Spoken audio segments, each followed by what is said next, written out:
कि एक तबका तो है जो थोड़े से हैं, वो कहते हैं कि भाई नमाज में हुजूर का ख्याल आ जाए तो नमाज नहीं होती, माज़ अल्लाह।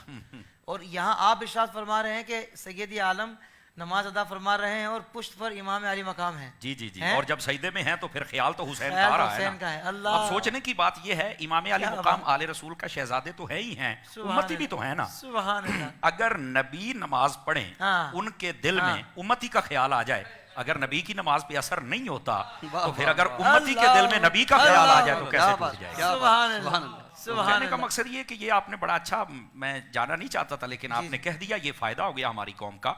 तो ये फितनों का दौर है, इसके अंदर ऐसी बातें आती रहती हैं। जबकि सोचने की बात है, जब अल्लाहुम्मा सल्ली अला मुहम्मद कहोगे हाँ। तो बताओ किस मोहम्मद का ख्याल आएगा। किसका ख्याल कुछ आएगा? खुदा का खौफ करो यार। बताओ यार। तो अर्ज करने का मकसद ये है कि जब तक ये तरबियत घर से सही नहीं होगी ना जी, उस वक्त तक हमारे बच्चे आगे चल के कोई अच्छा काम नहीं